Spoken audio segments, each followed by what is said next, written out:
Welcome to the Inside Boxing Daily Show on thegruelingtruth.net, and the Inside Boxing Daily Show is brought to you by mybookie.ag.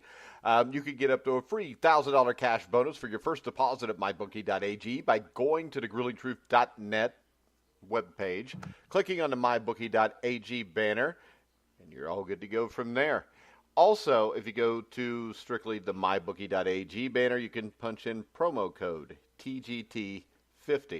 I am your co-host for Inside Boxing Weekly, Mike Goodpaster, and right now I'd like to welcome in a man who has not turned down $100 million today, Jeremiah Preisser. How you doing, Jeremiah?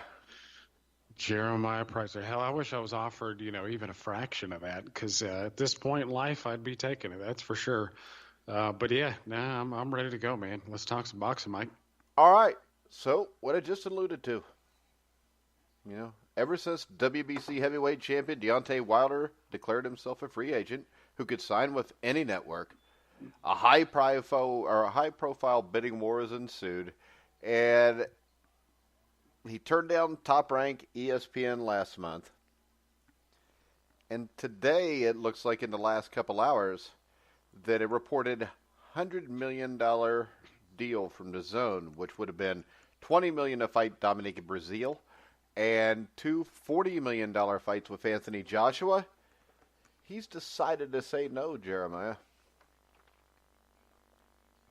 Yep, that's the news today. And to be honest with you, I saw a lot of people scratching their heads wondering what the hell was going on. I mean, Chris Henderson, guy who reports on the news just about every day, he said straight up, hey, I don't know what the hell Wilder's management team is doing, and it's confusing to me. I mean, do you think about it, and they're clearly his biggest paydays ever. I mean, he's not making anywhere near $20 million against Breazeale. I think what's he making, like 5 or 8 or something like that? I can't remember. But they'll probably do like 10 million pay-per-view buys, so that'll make up the difference. Oh, yeah, exactly. Yeah, no, and he'll get a big chunk of that. So he'll probably be walking away with $25 million. So there we go. It all makes sense now. Yeah, it all makes sense now. That's why he's walking away. But no, we're just kind of scratching our heads here. I mean, and not only that, he would have had 2 fights against Anthony Joshua. And, obviously he would have been making real big money there. I mean, I don't know. I mean, it'd be nice to bring on somebody who's maybe a financial analyst who gets this kind of stuff, but it just seeing as he would be making that much money, which is way more than he's been making, and the fact that he will fight Anthony Joshua, who is the consensus number 1 guy at the division. He could cement his place there. He could also get to talk a little crap. I mean, if he's that confident in his ability and he thinks he can beat Anthony Joshua, that would make him clearly the number 1 guy. And then it would be one of those political maneuvers where he could get to brag a bit, right? He'd be like, hey, Fury, you didn't want the rematch, so I went and, beat up Joshua, right? And made more money without you. I mean, to me, it seems like a win-win, though, of course, I don't know if, was this $20 million flat fee and he thinks he can get more out of the whole deal, or what exactly is going on I don't think he's getting more than $20 million against Dominique Breazeale. And Wilder's co-manager, Shelley Finkel, confirmed that money was in the ballpark.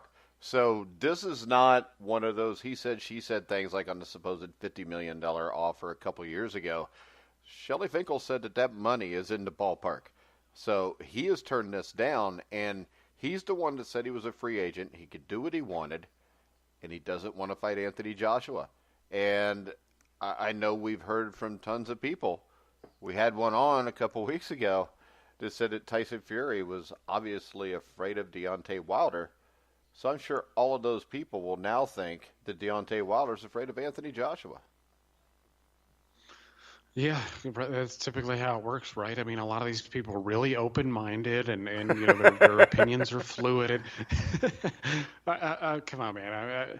I already know how this goes. I mean, they're going into PR mode. They're trying to sugarcoat it. I mean, it's just a lot of nonsense. And this is what boxing has by and large become. I mean, you got these guys who just kind of hang out in groups, right? And they're they got to stick up for their guy, whether it be Joshua, whether it be Fury, whether it be, one of these guys. And again, to us, kind of with a more old school mindset, it just kind of baffles us, I mean, just the drama involved in all this. I mean, just, make the fights. We know that the fights can get made if they want to get made, So really the hurdles all seem kind of superficial to all of us. So, what does this mean for Deontay Wilder? I mean, now is he going to wait, for a Tyson Fury rematch if the Joshua deal just isn't good enough for him?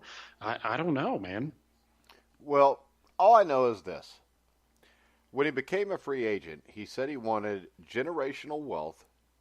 He's being offered that. Guaranteed. He wants career-defining fights against Anthony Joshua. He would get those.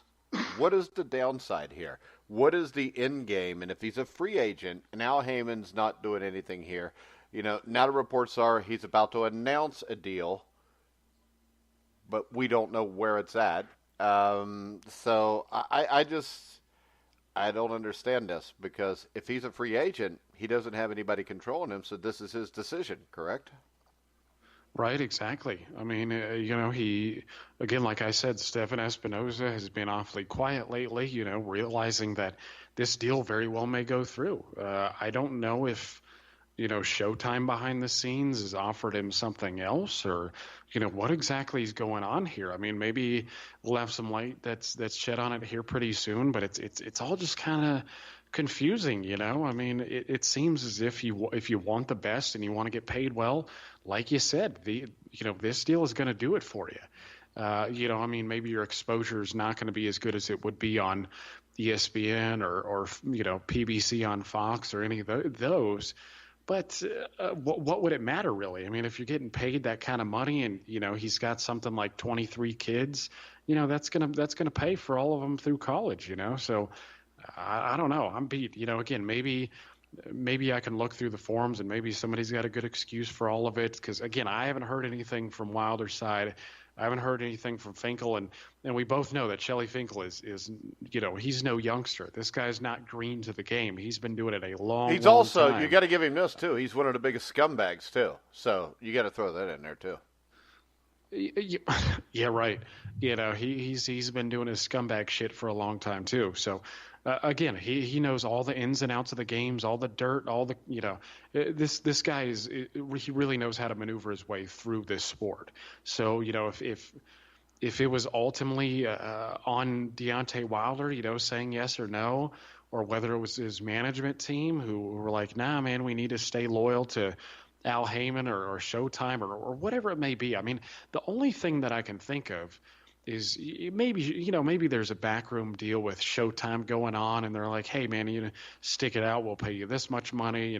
It'd be better off in the long run. But they can't unless they get Anthony Joshua in the ring with him. They can't pay him that much money without that fight, because everything I see here looking at this is, well, then his first fight will be Dominic Breazeale, and then he's going to fight Adam Kownacki at the end of the year. You can't get $40 million for fighting Adam Kownacki.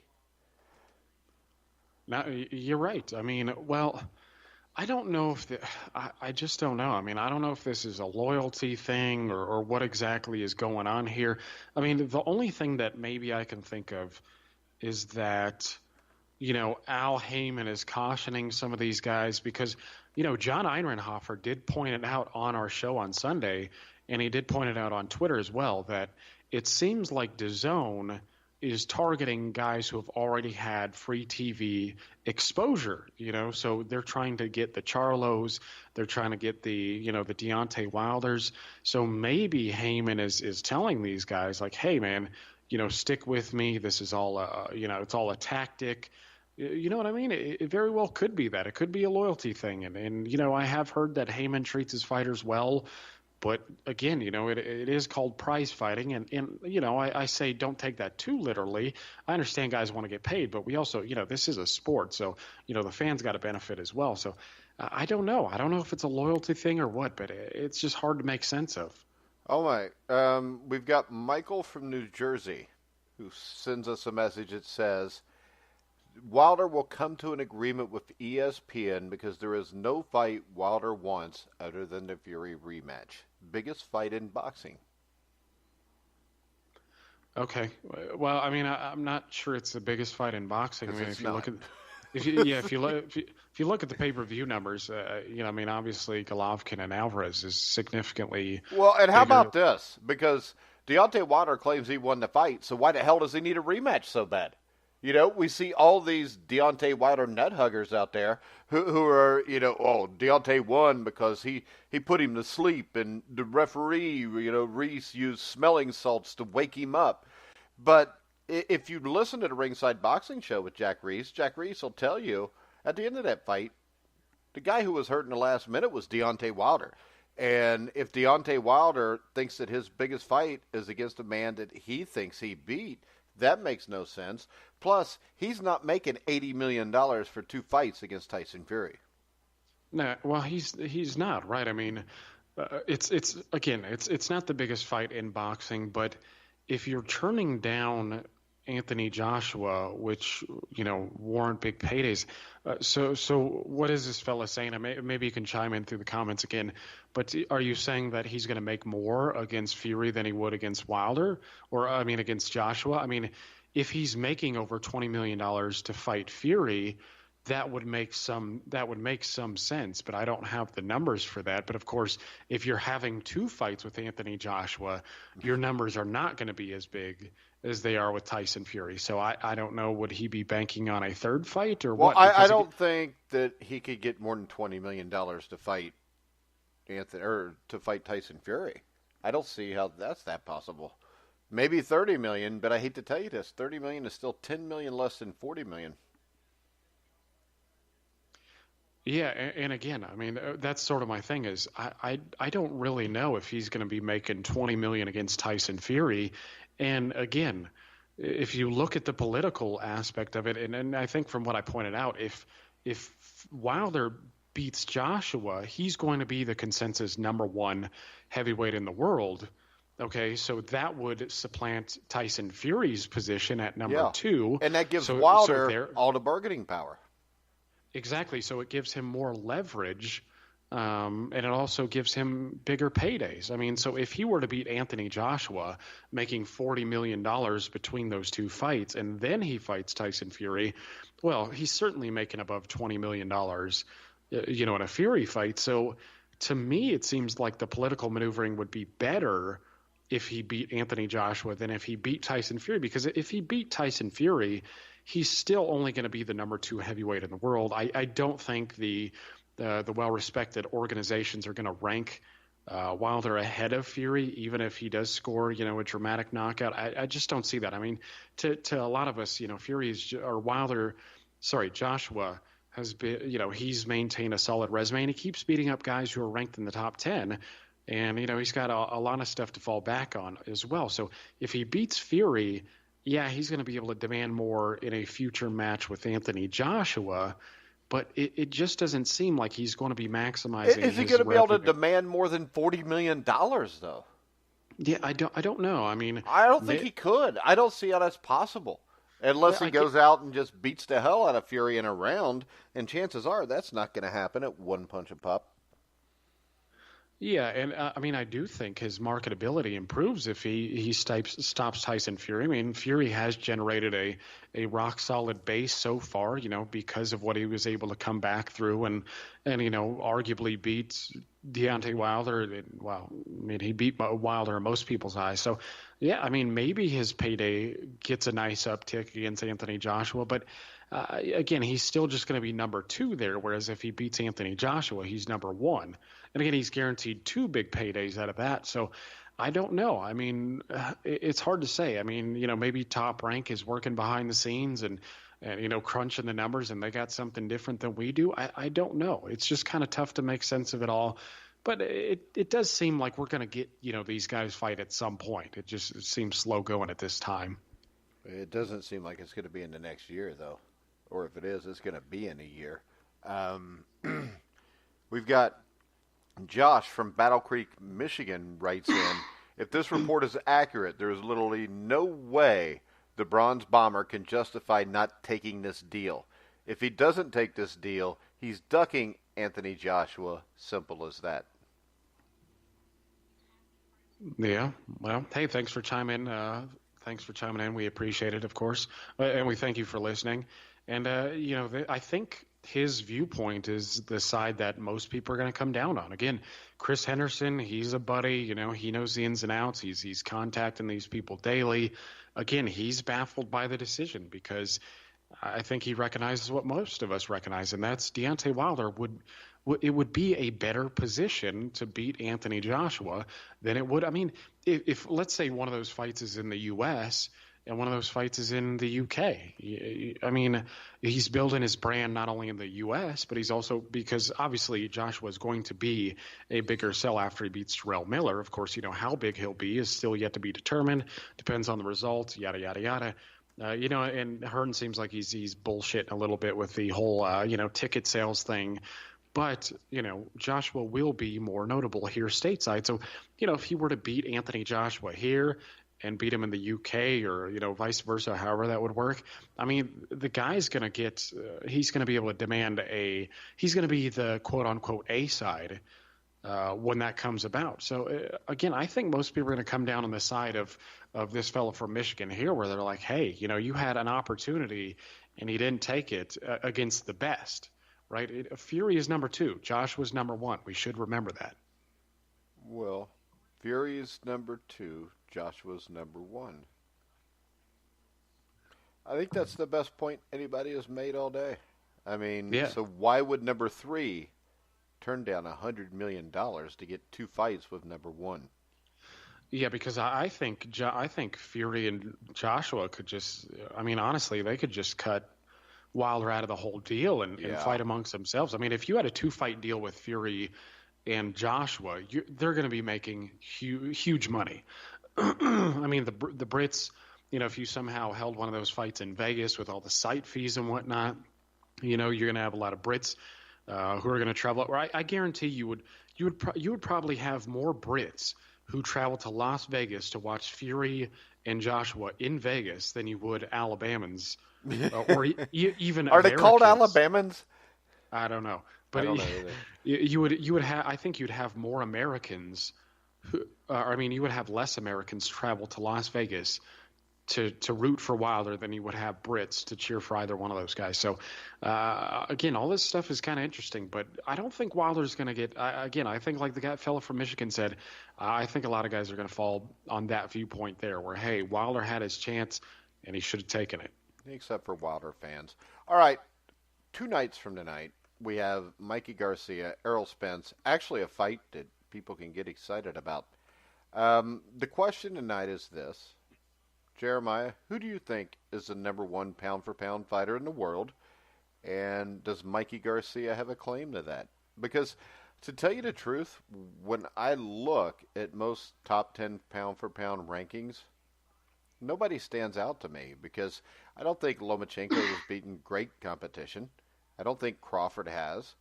Alvarez, I thought he lost to Golovkin, at least split with Golovkin, but I think he lost both fights.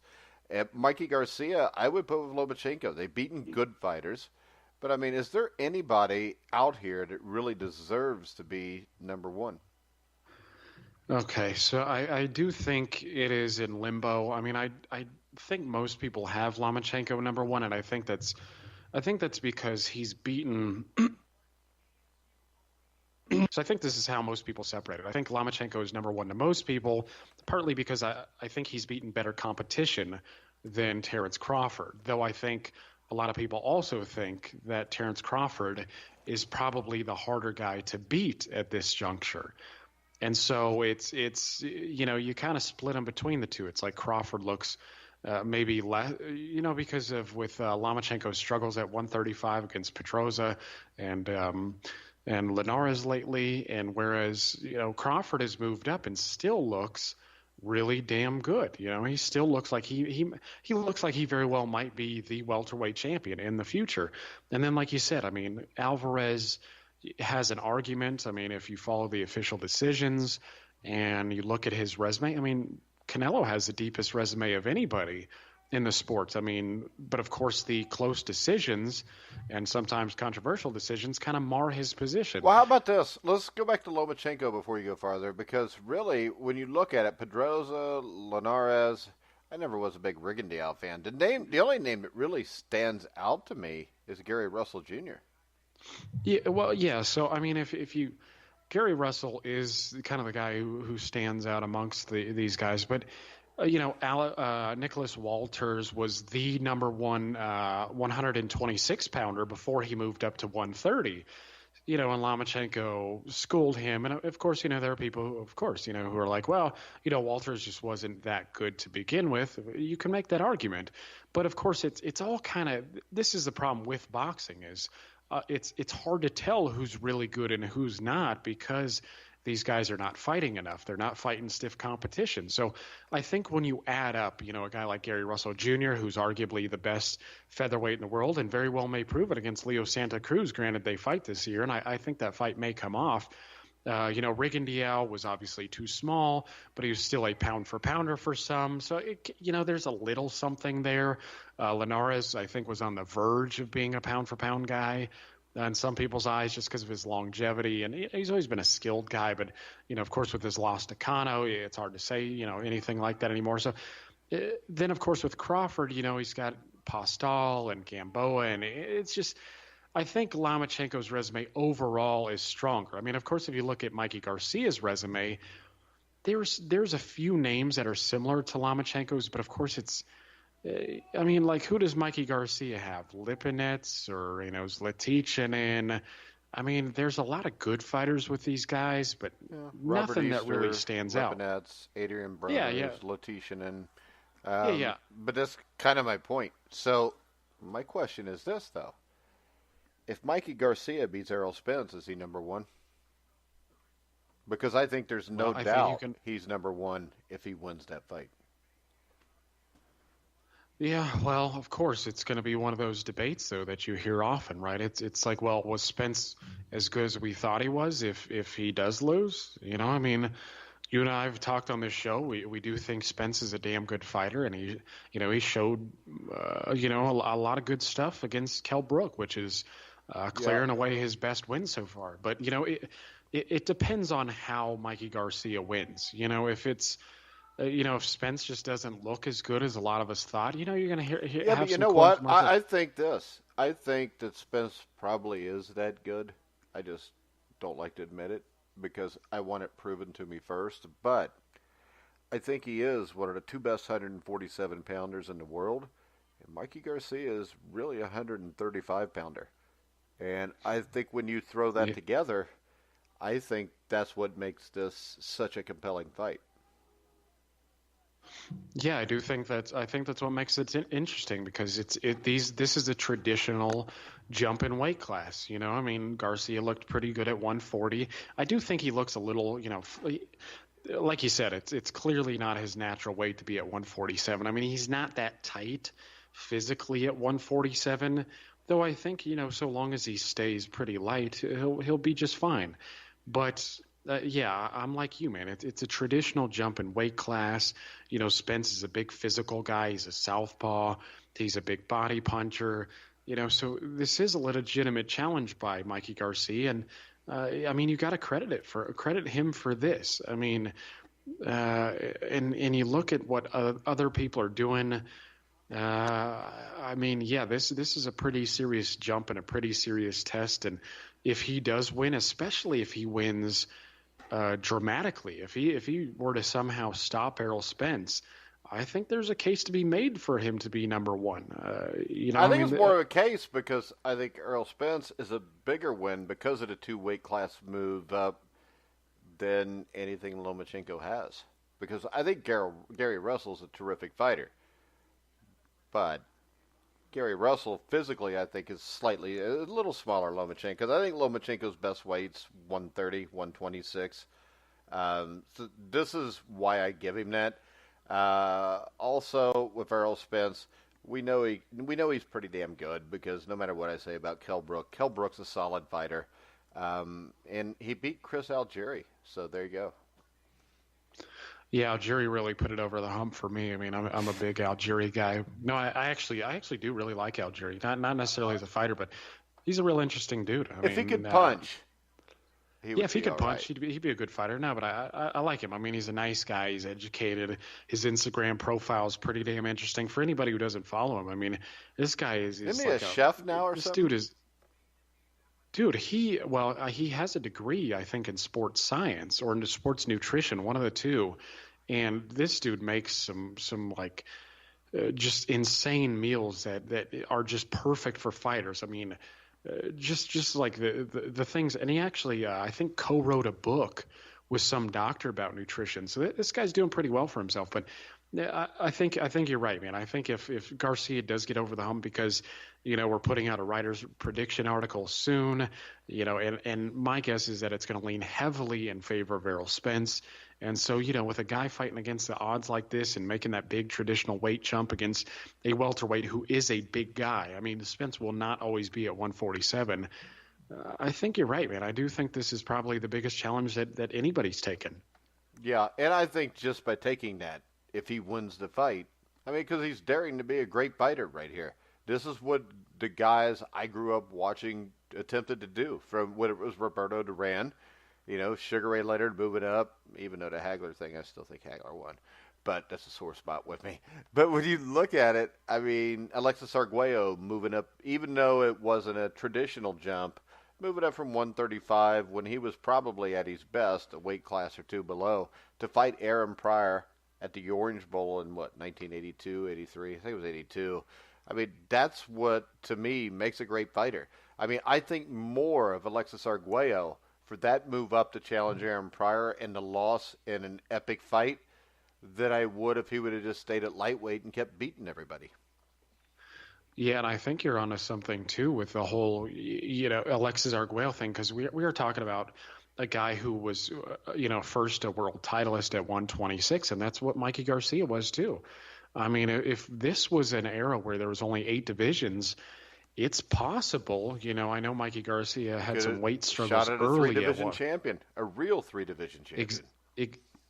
Yeah, exactly. The only reason I'm a little cautious about saying that is just partly because Mikey Garcia had some serious weight issues at 126. So, I'm not sure, how long he would have stayed at 126, but it's conceivable that he would be a 2-division champion in an 8-division era, and that would be some legendary type stuff. I mean, if he was already the champion at 126 and 135, because I think he would have beaten Jorge Linares. Yeah. Unfortunately, that fight never happened, and the proliferation of titles and weight classes kind of prevented that too. Because Garcia, cherry picking trinkets at 140 and 130 wouldn't have existed, but. Yeah, I mean, imagine if he was a 2-division champion and he was going to 147 for another championship. This would be pretty serious business. Of course, again, I got to cautious about that because it's hard to say whether or not Errol Spence would be the champion at welterweight, but this is, some legacy. Well, he couldn't be because they would probably refuse to fight each other. Yeah, exactly. Yeah, right. Yeah, but this is a legacy building fight, and whether he gets his ass beat or not, I mean, it's still worth admiring his gumption. Yeah, and I think that's what irritates me about this stuff where guys come on. Even James Toney, when I argued with him, that might have even been on air, but he tried to tell me he was a 14-time champion. And if you're listening, James, you weren't. I mean, nobody cares about the IBA, but when you look at a guy like Henry Armstrong winning 3 titles in 8 divisions, I mean, he's the world champion in almost half of every division in boxing. Right. And now, yeah, exactly. If you're a 3-division world champion, 3 out of what, 17 or 18? Yeah, man. I mean, come on. Well, when we're looking at an era where a guy like Ricky Burns is considered a 2-3 weight quote unquote world champion. Adrian Broner, and again, I don't like Adrian Broner. He could have been the man at 135. I always like to stick that out there, before somebody calls me a hater or whatever else they want to say. But I mean, yeah, it's just a different time, man. It's just so much different than what it used to be. I mean, Armstrong had no problem beating up guys bigger than himself. I mean, and he made something like 18 defenses of his welterweight title in, like less than 2 years or something. I mean, it really is different times. But again, when you have somebody who's naturally smaller like this and wants to challenge themselves, you got to give them credit. I mean, we should be seeing more of this kind of stuff. And honestly, you might see another Henry Armstrong type feat if the organizations didn't ban it. So part of the reason we never saw it was because the organizations were like, hey, this is never going to happen again. They outlawed it. So there is that to kind of take in. But which is why the feat will probably never be duplicated, and unless the sport changes for the better. But it's just a rarity to see this sort of thing, and this really is a significant challenge, and you should tune in for that fact. Yeah, I got nothing else. You got anything else you want to talk about? Yeah, I don't know, man. I was looking at some on this days, and they're pretty rough. It's like I don't know, like Amir Khan, beating an old Marco Antonio Barrera. Man, that fight was on pay-per-view too. God, was it? Oh yeah, it was like $19.99 or something. I actually paid for it. I'm an idiot. That was like 20 years ago. I paid for everything. I just like boxing. Man, hey, more than I do, I guess. But no, I think I saw the most significant fight on there was Johnny Saxton outboxing Carmen Basilio and beating him in their first match. So it was the first fight. I think it was in New York City. Saxton won pretty clearly. I think a fairly clear unanimous decision against Basilio. And then, of course, in the rematch was a bit more interesting. Ended up being fight of the year, and Basilio ended up knocking him out in the 9th round. But, yeah, that's all I got the first fight. I mean, Saxton was a pretty good fighter, too. I mean, this was a 2-time, real welterweight champion. And, he had some mob ties and whatnot. So, there's a little pretty much everybody did back then. Yeah. There's a little iffiness surrounding his career, just like a lot of guys. But I mean, at least guys got shot even in the mob days. And funny enough, you know what? The mob days were probably better than what we got now. Go ahead. Now they were, and actually, a lot of that stuff is just kind of, the mob stuff is looked at as if it's left in the 80s, right? You don't really hear about the mob anymore. It just kind of seems to be one of those things that's either in the shadows, or a lot of people think that they've disbanded, but. I can't remember who it was, but some big mob boss got assassinated in New York just yesterday. Maybe it was today. I don't know. I didn't pay any attention. I still haven't seen The Godfather, which everybody tells me I'm the only person that hasn't seen it. Yeah, I mean, pretty much. But you've seen The Goodfellas? I watched Goodfellas once, and that was because I was at work, and me and Billy... we worked as janitors at a high school. This would have been when I was much younger. And we'd get our work done in like an hour or two and then go into coach's office and watch movies. And we're in there watching Goodfellas. And the woman that was our boss, she was kind of a dipshit. She showed up early to see if we were working. And she walks in and we're sitting in there watching Goodfellas. And she says, "What are you guys doing?" I turn around and I said, "We're watching a movie." That's all that story. It really doesn't get any funnier than that. But it was funny at the time. But she couldn't bitch because all of our work was done. Right, well, and you were watching Goodfellas. How can you bitch about that? I mean, I'd have just closed the door and let you guys be on your way. She did. All our work was done. You missed that part again, huh? But, all right. Are we ready to wrap this up, Jeremiah? All right, let's do it, dude. All right, and by the way, if DAZN wants to offer me or Jeremiah $100 million for 2 fights with Anthony Joshua, we're both in. I'm serious, too. I'll even train and get in shape and try. I'll get knocked out in 15 seconds, but I ain't afraid for $100 million. I may back out of the second fight, though, and just keep the $40 million. Well, I mean, let's not be completely idiots. All right, guys, tomorrow at noon, Survive in Advance with myself and my special guest, Cole Hanna, and Bobby Sheridan from the Sheridan Report. We'll have a little NBA discussion as we get down the home stretch towards the playoff of the NBA season. Me and Jeremiah will be back tomorrow night at 11 o'clock Eastern with a preview of Errol Spence, Mikey Garcia, and we're going to have a special guest or two on that show, so make sure you check us out there. Also, you can get the Sheridan Report tomorrow at 2 o'clock, approximately 2 o'clock tomorrow. We try to move it around because of college basketball games. That's brought to you by mybookie.ag, just like our show is tonight. And remember, if you want a special $1,000 bonus on your first deposit, go to mybookie.ag, go to thegruelingtruth.net, click on the banner, sign up through us. Your first time deposit, you will get up to $1,000 free cash. Remember, go to iTunes, give us a like, give us a comment, anything you can do to help out there to help us get even more listeners. And we appreciate everybody that's been listening. We've done this for almost a month now, Jeremiah. Damn, man. Time's flown. I mean, but it's been good. I mean, we've had a lot of people listen in, and like Mike said, we appreciate every single person who chimes in, who listens in, listens to it wherever they can find their podcast. But yeah, I'm happy with the results, man. And should we say tomorrow night we'll be out with a Spence Garcia writer's prediction, or do you want to put that out Saturday morning? No, actually, if I can get everybody to contribute tonight, I'll probably try to put it out tomorrow, but it will at least be up by Friday. All right. And luckily, Bobby Sheridan's listening, since I forgot to tell him that he was coming on, or ask him that he was coming on noon tomorrow. But, I mean, I figured Bobby would be taking a trip tomorrow or something after his parlay bet tonight that he did really well with. And make sure you check out the Sheridan Report every day at 2 o'clock Eastern. Nobody knows more about making money, well, than probably Bill Gates. But Bobby Sheridan's good at it, too, when it comes to betting sporting events. So if you go to the Sheridan Report, I think it's like $10 a day. He gives you his picks. And literally on Survive in Advance, he's probably gotten 75% right at least.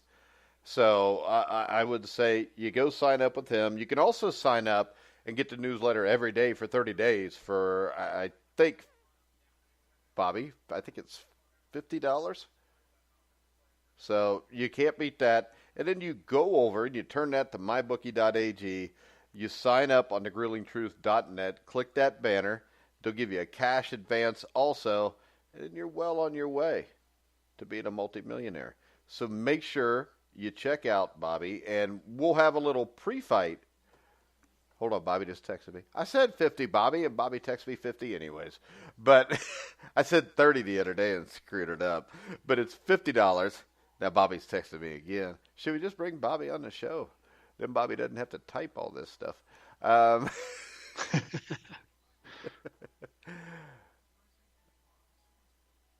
Okay. And Bobby said he's going on MyBookie right now to sign up too. So why don't you also? So go to thegruelingtruth.net, Bobby. Click on the banner at the top of the page. Sign up that way. And when you do that, if you're out there and you do that, send me a picture of you signing up. And we will do something special for you here at thegruelingtruth.net. So, all right, guys, we are going to go ahead and wrap the show up for tonight. So tomorrow at noon, Survive in Advance, talking NBA. Tomorrow at 2, Picks with Bobby Sheridan. Tomorrow night at 11, Spence Garcia preview live on the Inside Boxing Daily Show. So tell your neighbors, tell your friends, tell your mistress. Just don't tell your wife. All right, guys, we're going to wrap it up.